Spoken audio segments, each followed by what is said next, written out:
Night, Ilia Gaethje, and performance of the night, Gaethje and Gane. So Gaethje wins like $825,000 in bonuses. Who's got the first question? Dana, this event has dominated the conversation for so long. Been building to it forever. Now that it's finally in the books, I mean, you couldn't have written a better inning if it was Hollywood done. But what do you think about this event overall, the execution versus what you had envisioned? And every way that you can gauge success. I mean, the merch, we beat merch, the all-time merch number by double.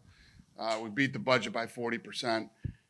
I just got off the phone with David Ellison. He's going crazy. I mean, out the gates from the first fight, the fight exceeded all their expectations.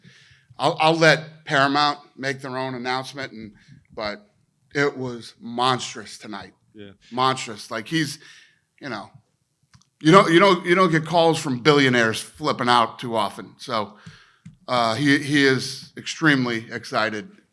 I'll let them do their thing. They're over the last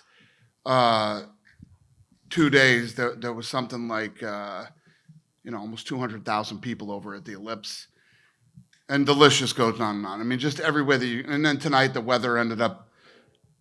I thought the weather was perfect last night. The weather was actually better tonight. So we're sweating the storm all day. The beautiful all day, and then it's looking like from 6 to 9 there's going to be a storm. And this is fucking crazy, but the storm literally went like this and split and went around the White House. So, and the breeze was perfect. I mean, just everything. You couldn't have had a better night. It was absolutely perfect. Just enough wind to keep the bugs off us. I mean, all the shit that I was worried about played out perfectly. Production was off the charts. I mean, if you look at what we did, we built an arena on the White House lawn.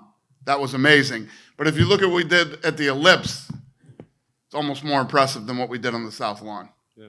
There was so much like pushback coming into this event. Like even today, I know you said you expected all of it, but now that it's in the books, like what message do you have to people? Pushback from who?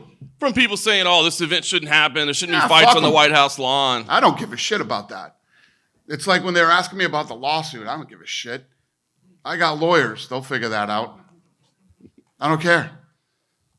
You got an incredible main event. I just want to get your thoughts on. I mean, obviously, Justin Gaethje walking on. I mean, it was fight of the night, but fight of the year, fight of the whatever. It's one of the greatest fights you'll ever see. It was incredible, and especially when you got a guy. I don't know where it ended up, but 6, 7, 8 to 1 underdog, and then comes in and does what he did tonight. And then Ilia. I mean, the body shots that Ilia hit Gaethje with in that round, and then Gaethje gets through it. Gaethje's about to get into an armbar. He almost got into a triangle. I mean, you saw everything in that fight. Yeah. And then last thing I want to ask you about the co-main event, Ciryl, obviously amazing performance. He comes out and says, "Man, give me that rematch with Tom Aspinall. We need to get that done." Obviously, we're not going to make fights tonight, but is there anything standing in the way of you making that fight right now? Do you feel comfortable that's a fight you can make happen? I'm not even thinking about that right now. Ciryl Gane. Listen, it's hard to move up 3 weight classes in MMA, and especially in the UFC. And Ciryl looked great tonight. The guy, we always say, he's a heavyweight that moves like a middleweight, and he definitely looked like one tonight. We'll get back. I'm going to let my people have some time off, this week, and then, we'll get back at it, and we'll figure out what's next. We got a big one coming up in a couple weeks, too, so let everybody get ready for that. Justin. Thanks. Front right here. Just get your overall thoughts on your experience this week and just how the entire fight played out. Oh, it's really hard to put it into words right now. I mean, just trying to enjoy this moment. And yeah, it was such a crazy ride. We had a lot of delays. A couple of the rehearsal delayed, tonight delayed. But yeah, these are again, I wouldn't recommend this to my enemy. We are some of the toughest people on this earth. Mentally, physically, all these guys up here and all the guys that lost tonight. We, and me specifically, I've said it from day one, I'm a promoter's wet dream. And I proved that tonight. And, you gave him all the respect in terms of like his skill set in there. Said probably the second best guy you prepared for outside of Habib. But now that you're through Ilia, was he as good as you thought he was? Was he better than you thought he was? Just can you talk about what you experienced in there with him? I mean, he's very good. I mean, my liver still hurts right now. Those body shots were crazy. I mean, he was really, really fast, but when he didn't get the finish at the end of the second round, I think it really took his spirit. And again, I said it in the press conference leading up. I was like, he really backed himself into a corner, saying he's going to be so dominant. And I said it. When we go to the second round, you're going to be like, what the fuck? When we go to the third round, you're going to be like, what the fuck? And that's what I did tonight. Did you feel he was broken after he didn't get that finish? I never felt he was broken because he was so dangerous at the whole time. But in the third round, when I started landing those jabs, when he started finding his back foot, I knew something was different. And you got to introduce your family to the president and the first lady. How was that experience? Yeah, it was incredible. I mean, coming from such a small town, I can't tell you how blessed I am to have made it this far, to have represented my small town, as well as I have. And then now I get to represent my country as a whole. And I think I did a pretty good job tonight. My mom's dream was to meet Melania, and she got to meet her. So I'm happy for her. And Ciryl, front right here. Overall thoughts on the performance against Alex? You seem to have scouted him out pretty well. Just first round and the second round, how do you think the overall fight played out from preparation to how it ended up? We exactly what we did. We did very well. I prepared myself with my team very well, and we did the job. We are really happy. We know every time when you let a guy like Pereira in the middle in the cage and in the flawless, you're gonna have a bad night. So the mission was to make pressure and not to be in the pressure. Were you surprised that he weighed more than you entering this fight? No. I was not surprised. There are 2-3 years ago, he looks already really big. And last one for me, the rematch with Tom. I guess in your perfect world, when would you want that fight to happen, and how do you think that fight plays out the second time? As soon as possible, like I like to say, in Paris, for example, is a good idea. But I know let the staff of the UFC work on it. Dana, when you're walking out there at the Ellipse and you're seeing the amount of fans in front of you, and then you walk out there tonight and you see the production paying off, what exactly is going through your mind? And then do you have to sort of think like, okay, this is as good as it's ever going to get, or we're going to have to find some way to top this sort of event? When you see everything that happened, when you see the production from start to finish, and it's over right now, you look back, do you think we have to top this off, or this is just something you're just left? You're saying the production, do we have... Just like when you look at the Ellipse and you see the amount of people that you've brought to Washington, D.C., do you feel like this is an event you can ever top, or do you just think, man, this is as good as it's going to get and we just have to write it into the history books? I mean, that's what I thought about the Sphere, and then here we are now. So I don't try to overthink that kind of stuff. It's just the Sphere happened, this happened, and I'm always looking to go to great arenas with good technology and give fans that show up the best experience I possibly can. What was amazing with this event was you put together an event where people can't get into it, yet 60,000 people show up to the weigh-ins. And then like I said, almost 200,000 people over 2 days to stand in the grass and watch it on screens. And, it's incredible. It was an amazing experience. This was a one-of-one that will never happen again. And for all of us that were involved, from the fighters to my staff to the media to, their families and everybody, was a unique, cool experience. You don't think there's a chance the president says, that was good, let's do it again next year? I can't afford it. There's no fucking way we can do this again. I'll never do the Sphere again, and we'll never do this again. You obviously look, no fights getting announced tonight, but Arman Tsarukyan was meant to be the backup for the main event, and then eventually he was not the backup. Does that hurt his chances of fighting for a title? What's the question? Arman Tsarukyan, he was no longer the backup. He was announced as the backup. He's no longer the backup. Did that hurt his chances of it? I don't know. My fucking brain is scrambled, man. I have been, over the last 3 days, like my team, we've been up till like 5 o'clock in the morning every night working on tickets and, all the if you look at what we pulled off tonight, and I mean, just the security issues that we had, and working with the White House staff and Secret Service, and everybody was incredible. So yeah, I mean, when you look at how smoothly everybody got in tonight, I don't know how it was for you guys, but they did such a great job getting everybody in there and making sure that it was safe. It was very well executed between my staff and the Secret Service. So I got to thank the White House, obviously the president, and his entire team. Last one for me. Tyson Fury showed up tonight and said that he had an announcement to make, but he wanted you to make it. Why was Tyson? Tyson Fury? Yeah. Yeah, I mean, for the last couple of weeks, I've been hearing from the media and other people that I'm not involved in the fight. I've been hearing that Tyson Fury couldn't get out of the country and couldn't get into the United States, and it just seems like everybody's always wrong. For Josh Hokit. Josh, you had a big performance tonight. I know you said coming in you really wanted to fight Alex Pereira. Do you think him losing increases the chances of that, or is your focus on Ciryl Gane and Tom Aspinall now? I think that's kind of self-explanatory. Aspinall, I mean, if he's going to come back, he's going to probably fight Ciryl Gane. And so, yeah, if Pereira needs someone to fight, I'm ready to fight.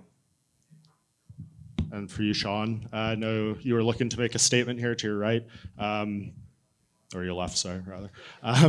You were looking to make a statement for the title. Do you feel like you did what you needed to do to get the winner of Merab and Jan? Yeah, but we'll see. Okay, now one for you, Dana. I know you said you sell holy shit moments. That's what you do in the sport. The second consecutive event where an undefeated champion loses their belt, Hamzat and now Ilia, 7 finishes on this card. What do you think this does for the sport of MMA and people who maybe tuned in for the first time tonight? Yeah, it was a great card. People were hitting me from home saying this is an incredible show on TV. I'm going to go home and watch it. I knew what was at stake here and what we had going on. And, this always happens. People are shitting on the card and talking all this shit. We're the best in the world at what we do. I don't ever listen to any of that bullshit. And it's like 300 and all the other cards that people talk about before they happen. And these guys came out. And I always say this too. We're the bells and whistles. And these guys always come out and deliver. And they did it tonight. So, yeah, if this is the first timer watching MMA, I hope it was a good experience, and I hope it became fans. And just one more for you, Justin. I know you said in the cage that you weren't going to make a retirement decision, and you promised your mother. I guess what is going to go into, in these weeks, months, making the decision on what your future looks like? I said I wouldn't even talk about it to her. I promised her, so I'm going to enjoy this win. And speaking of enjoying the win, does the setbacks you had leading into this, the failed opportunities at that undisputed belt, just make this moment even sweeter? Absolutely. I think those experiences are why I fought so perfect tonight. And then the Max Holloway knockout is what makes this win so much more special. I was counted out so bad. I've been 16 fights. I've been an underdog at least 11 or 12 times in the UFC. Every single fight almost. And I'm 9-2 as an underdog, so I love being in this position. Dana, on your left, I couldn't tell from the broadcast, but were Fertittas, Lorenzo and Frank here tonight? And go ahead. Lorenzo was on vacation with his daughter, but yeah, Frank Fertitta was here tonight, and I think this is probably the first time I've ever seen him emotional. He was very emotional tonight, and yeah, he was here. Have you had a chance to talk to Lorenzo and Frank about kind of what this means for where you guys started to where you are now, to putting a fight together on the White House lawn? We always talk about, people always ask me, do you ever reflect? There's been a lot of reflecting over the last 2 weeks with the Fertitta brothers, yes, and me. Yes, they've been texting me almost every night, basically, yeah. And then Frank and his family flew out tonight to watch the show. Fantastic. One quick question: was there a finishing bonus tonight as well for each of the fights? No, it was performance and fight of the night. So there were 2 performance bonuses. Gaethje and Ciryl won, and then the fight of the night, Gaethje and Ilia. Okay, thank you. And then Justin, for you, Years from now, on your left, years from now, when people look back and talk about your career, what do you want them to remember about your legacy here? I think I said it before. I think when they look back, I think my career is going to age like fine wine. Again, being the underdog in 12 of the 16 appearances, being top 5 since 2017. I mean, these things are unmatched. Having 17 bonuses in 16 fights. I had 9 bonuses in my first 7 fights. These are the things I'm the most proud of. Question for Ciryl down here to your left. This is the second time you've claimed the interim heavyweight title. How much more satisfying was it doing it this time, given how in high regard Alex Pereira is and everybody talking about him potentially being the greatest of all time if he won this belt? Yeah, the first time it was, you see, I started my career really late and I was on my debut, but I did very well. I was really happy. But when you feel the up and down in career, like the difficult to stay on the top, is always a pleasure to go back on it. And so yeah, it's better. And because also the White House, because Alex Pereira, and because of the finish, you see. So I'm really happy. All right, and question for Dana. I'm assuming Ilia Topuria has been transported to the hospital given the damage that he took. Yeah, we literally had him get out of the octagon before the hand was even raised and sent him to the hospital. All right, and final one for me. I know you briefly touched on Tyson Fury there, and you alluded to your involvement in the biggest fight potentially in British boxing history. Does Tyson Fury's presence here confirm the fact that you've signed him? We'll make an announcement soon. So that's a yes, maybe? What's that? That's a yes, maybe? Listen, let me reiterate. Judge me January 1st of 2027 on what we've done this year with boxing. I keep talking about, all these other guys are talking a lot of smack. I haven't said anything about any of these guys. I haven't talked shit about anybody or any other stuff. I'm in my lane. I'm doing my thing. Just sit back and watch. We'll make an announcement soon. Thank you. For Sean. Dana, Sean right O'Malley. here. Dana, right? Oh, shit. Okay. Yeah, everybody who finished tonight got a $25,000 bonus. Yeah. Whoever said that, you were right. You're welcome, everybody. Wrong. Yeah, you're right. Congrats. Did somebody ask me a question? Yeah, right here, please. Yeah. Obviously, after the massive statement of Ciryl Gane in the co-main event, he's been claiming for the rematch with Tom Aspinall in Paris. You announced it was a fight night. Could you turn that event into a numbered event and make that happen? Will we do him and Aspinall in Paris for a numbered event? Yeah. I'll try, sir. I'll try to get that done for you. Thank you. All right. Yeah, listen, I get it. I agree with you. It would be big, and we'll obviously do whatever we can to make something big happen, especially in Paris. The fan base out there is great, and I know that all the live events out there are fun. So see what we can do. Maybe in a bigger arena than the Accor. Bigger arena? Yeah. Sure. Or maybe the Eiffel Tower. No? Dana, on your left. Okay. Yes, sir. Where we at? On your left. Yeah. Right here. My other left. So I know you're not a big fan of the outdoor events in general. This is obviously went against the grain to do this, to do it, outside of these arenas that you guys can control a lot more of. But having heard all of the positive feedback from this, does it at least make it seem like, hey, maybe we should do these once in a while still outdoors? No, sir. Not at all. I don't ever want to fucking be outside ever again. There's just too much leading up to the fight. You just have to sweat. Unless you're in like Abu Dhabi when we did it before. I could be the weatherman in Abu Dhabi and I'd be right all the time. But I have a question. Everybody up here, all the guys, what was it like fighting outside? Do you feel like it affected you in any way, positively or negatively? The breeze was really nice. I loved it. Yeah. You like Awesome. it? Yeah. Everybody liked it? Still no. But what about, obviously there's a lot of pageantry, pomp and circumstance here as well. Could this be something that we see more of in an indoor space where, obviously you can't do it at the White House, but maybe it doesn't look the same as many of the other numbered events. When you go to these places, you could do things a little more special and interesting. Just outside, there's just, when you're doing events like we do, there's enough things that you have to worry about. And what I always try to do is create the best experience possible for the fans. And if we have to worry about weather and all the things that come along with being outside, I don't like it. No, I hear that. But as far as if you bring some of the more unique elements that we had for this, not these particular ones, but something a little bit different that you could bring indoors. That's Like something what? you'd like just kind of having the servicemen walk them out, right? Yeah. Those type of things where you can kind of make it just a little bit different when you go to a particular place. Is that something that kind of intrigues you or your production team? Well, the president and I are talking about doing a fight for the troops next year. So obviously, if you did a fight for the troops, we do all that kind of stuff. We did a lot of them in the past.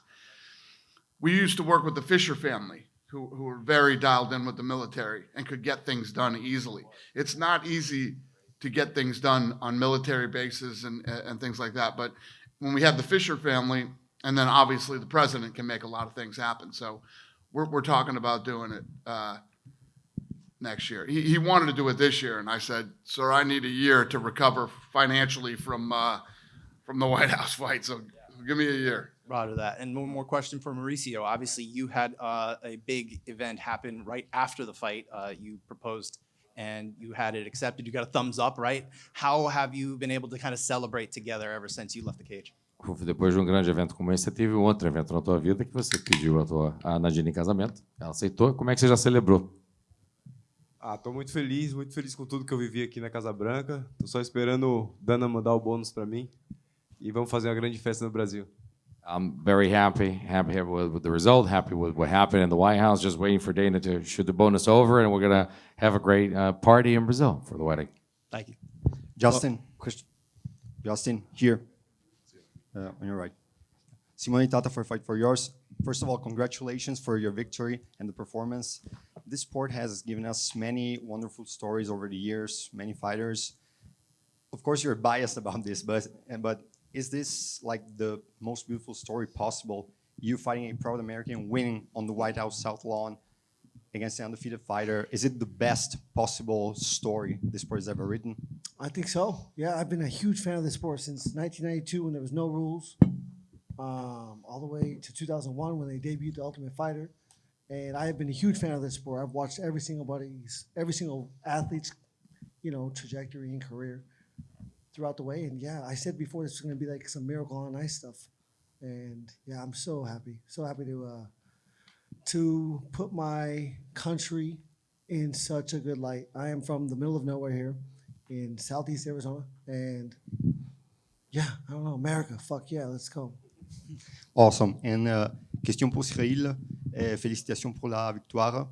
Quelle est la différence principale que tu as rencontrée entre Alex Pereira et Thomas Spinal? Et comment tu vois une autre lutte contre Aspinall après ce que tu as déjà vu contre lui la première fois? Quelle est la quoi? Quelle est la différence principale entre... La différence? Ouais. La différence? The big difference en français ou en anglais, je sais pas. En français. En français. La grosse différence, non. Peut-être que Alex est quelqu'un de très dangereux et peut éteindre la lumière à chaque coup, tandis que Thomas Spinal est quelqu'un de beaucoup plus polyvalent. C'est la grosse différence, mais les deux aiment bien mettre la pression. Ils ont des similitudes quand même. What's the main difference between Alex Pereira and Tom Aspinall? Alex Pereira is a guy who's very strong and a guy that can take your lights out at any moment. And Tom Aspinall is a guy that's more well-versed and more complete fighter overall. But, those are the main differences. A question for Ciryl Gane. I don't know if people know, but in France, you were loved as criticized through your career. How does it feel as a human being to have a great achievement like this personally? Bien sûr, malheureusement, tu es toujours obligé de prouver dans une carrière, très souvent en tout cas, parce qu'il y a des up and down, c'est comme ça. Et donc, moi, ma mission, c'est pas de parler, c'est de travailler. Et de prouver en travaillant, pas en parlant. Et Et je pense que ce soir, j'ai prouvé. I know it's not your kind of stuff, but do you have a message for Thomas Pinal directly or not? Do you want to translate before? Yeah, unfortunately, I got to keep proving myself, even with a long career. But, I'm always about acting and not talking. And tonight, I did a lot of action without talking. And yeah, question for you. Do you have a direct message for Thomas Pinal or you keep like this? Non, direct message, c'est juste qu'on a commencé quelque chose qu'on n'a pas terminé. C'est tout. We have unfinished business. Yeah. Couple of questions for And Dana. just one last for Sean O'Malley. You talk about manifestation. How does it feel to have a knockout back after these two fights against Merab and the decision against Son Yadong? How does it feel to have this knockout in front of your president and at the White House? Yeah, it was unreal. I definitely needed to get that knockout. Winning decisions, it's after a fight, you want to go back and watch it, and you want to watch the end, the knockout.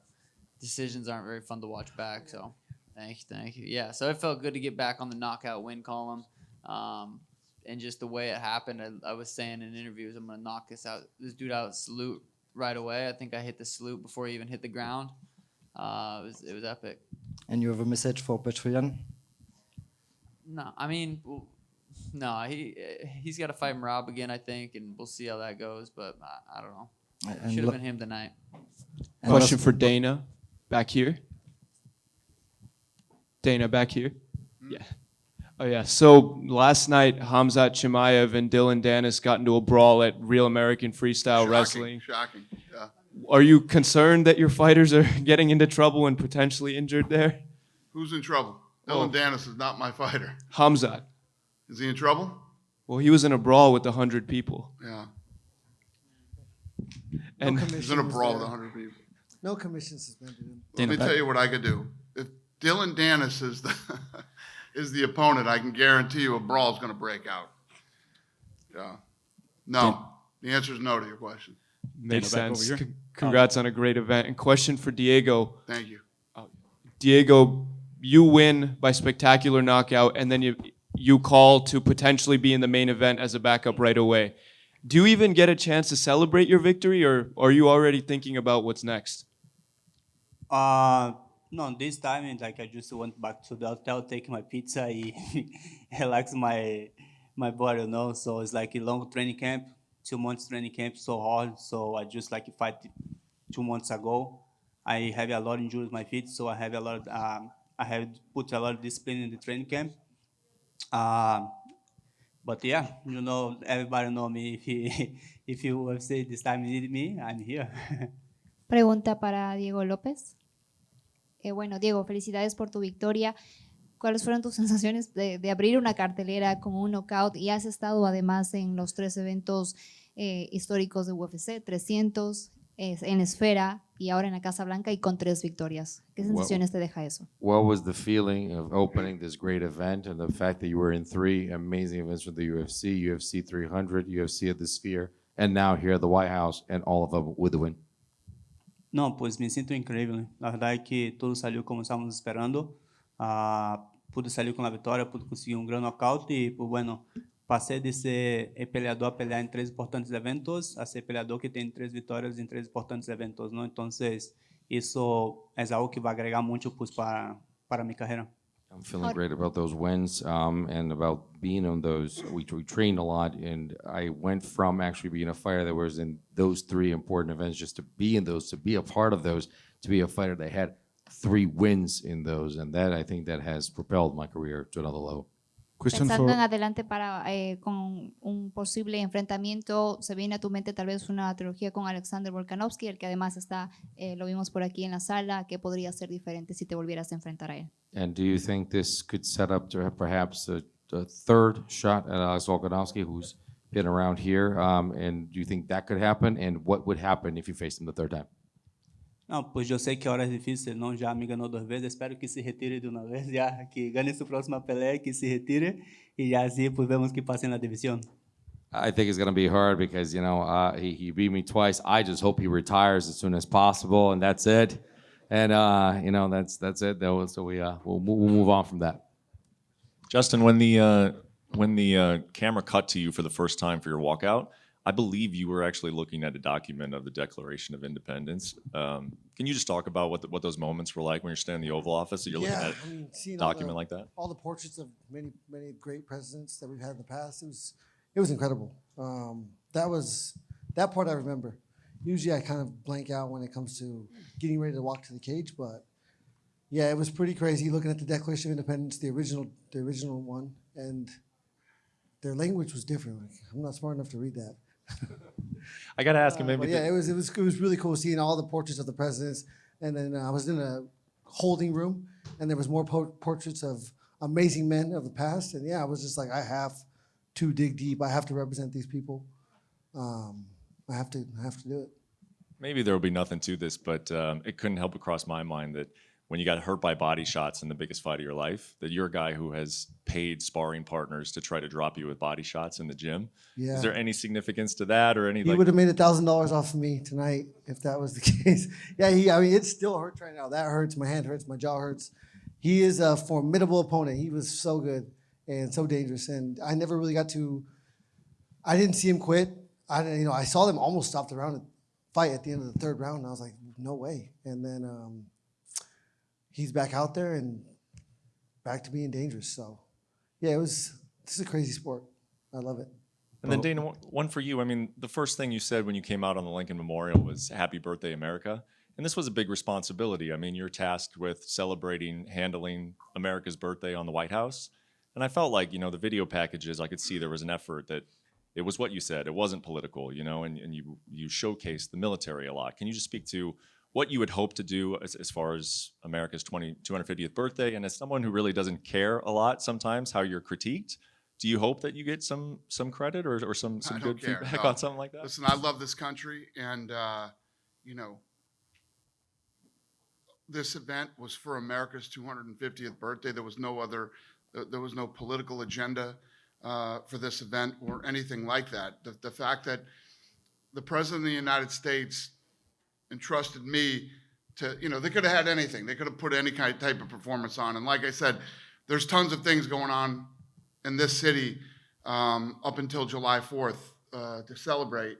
And the fact that he trusted me to do this and to deliver tonight, and we did. And like I said, I did all the media. We went to New York. I did far left. I did far right. I did down the middle. I did it all. And I believe that if you are an American, no matter where you sit politically, tonight was a proud night to just sit around and enjoy the 250th birthday of America. I was just honored to be able to be.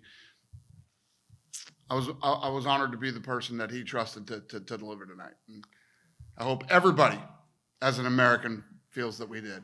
Well, quick one. Go ahead. No, you've been waiting. Go ahead, bud. Thank you, Dana. A question from Spain. I would like to know if you know something about Ilia Topuria's health, that he's going to the hospital, if you know something about him. Yeah. And if you have any plan for him on the future in the company when he recovers, of course. What was the rest of that question? After the health question, any plans for Ilia in the future after tonight? Yeah, Ilia's in the hospital. He's busted up. I'm not a doctor, but his eye looked like he probably has broken orbital. I don't know that's not a fact, but I'm just assuming. And my plans for him are to go home and rest and recover and take his time. And tonight was a rough night for him. I just want to make sure he's healthy and good, and not even thinking about him fighting again. Just want him to go home and relax and rest and heal. But was that the president that just called you up there? Yes, sir. I wasn't really planning on answering the phone, but when I pulled it up and saw the caller ID, I was like, I should probably answer this. What did he think of your fight? He liked it. It was good. And I have to ask, the last time we saw you before this White House card, it was at MSG, and you were giving the crowd the double birds because of kind of the grief they were giving you all week. So can you speak about how this whole experience has been for you as the guy I think a lot of people, kind of represented this country the most on this card? It was amazing, to be able to have the opportunity to come here, compete in this event is insane. It still doesn't really feel real. I feel like I prepped for 7 months every day, grinding for 4 minutes, and it just goes by so quick. I'm sure every fighter can attest to that, and it's crazy how fast it it goes by. But I think because of all my experience in wrestling, competing at a high level in intense events, I was able to be very present through the whole week and enjoy it and really have fun, smile through it, even though, you know, there's a lot of pressure and stress involved. So grateful for that and grateful for Dana, the UFC, everybody that put an unbelievable amount of work in to make this happen for us. And it's just an honor. So overall, just very grateful. Dana, back over here. Just real quick, you had so many different people from so many different backgrounds at this event, watching in person and all over the country and all over the world. Just tell me about the notion of sports being the ultimate unifier. How much you agree with that? Just with how many sports going on and this event being a highlight. How many sports are doing what? How the role of sports in unifying people, because they have people from all over the world, all kind of backgrounds in this card. Yeah, I think that with most other sports, you're used to like England versus these guys, and when we built this card, I told you guys leading up to this, the guys that are sitting up here were all guys that we trusted and felt would come and deliver. Every fight tonight meant something in the division, and I never wanted this card to be an America versus the world type card. America is a place with people from all over the world who helped build this country, and so I wanted everybody to be represented. I wanted I wanted China too, but that didn't work out. But yeah,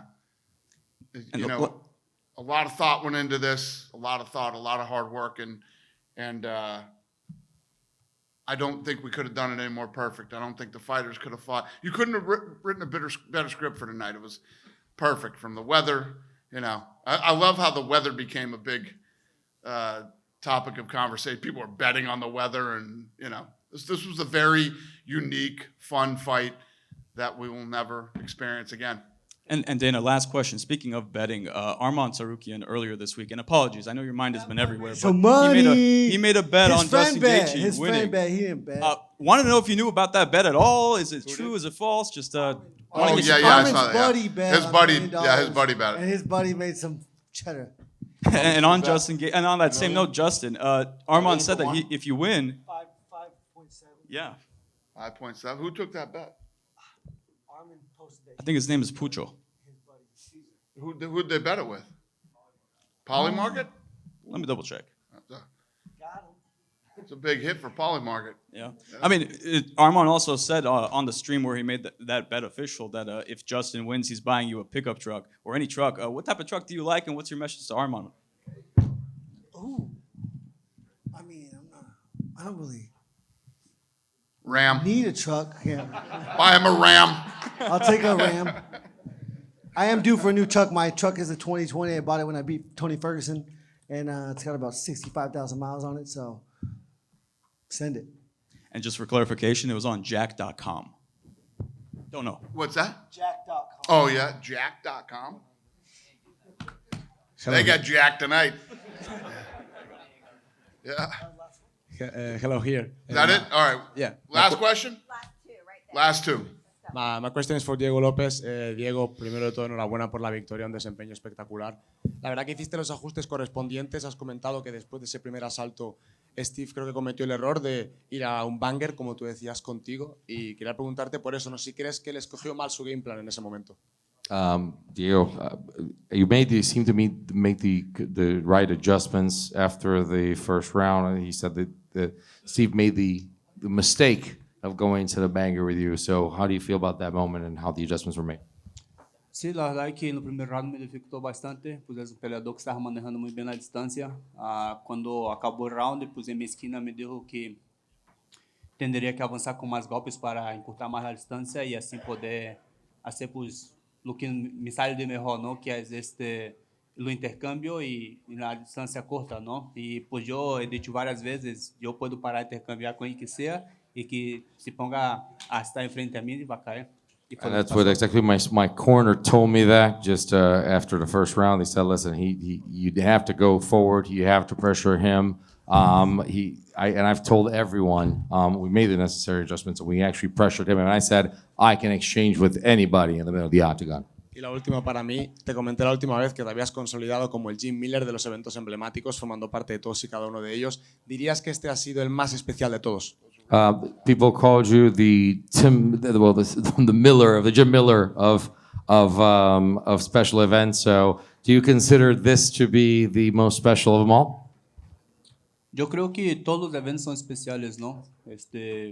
Cada evento que he peleado histórico que ha tenido dentro do UFC ahorita, pues ha sido en su momento el evento más espectacular que ha hecho la compañía, ¿no? Y pues yo estoy seguro que más adelante van a ser otro y pues bueno, quiero ser parte de eso también. I think it was the most special because the next one is always the most special one, and that's what this company does. And I can bet that the next one is gonna be even more special. Muchas gracias, Diego. Dana, this one's for you. Over your career, you've promoted thousands of fights with memorable moments and stuff. But with a special night like tonight, what does this reveal about the future of where the UFC's headed? And what does this leave future generations of fans to moving forward? What does this mean to fans moving forward? Essentially, yes. Well, I mean, tonight was a night. Listen, we knew leading up to this thing that we were going to pull a massive number on this show, and like I said, on America's 250th birthday, hopefully tonight created some unity. Like even for the people that thought this was going to be some big political statement or something, this wasn't. This was Americans, all Americans celebrating the birthday, and then for people who tuned in for the first time because it was at the White House, hopefully they like the sport, they like some of these guys' stories. And they tune into the next one because International Fight Week is going to be fun too. So, yeah, hopefully we created some unity in the country and in the world and brought in some new fans. I hope that's what we walk away with tonight. So, thank you guys for coming and have a safe trip home.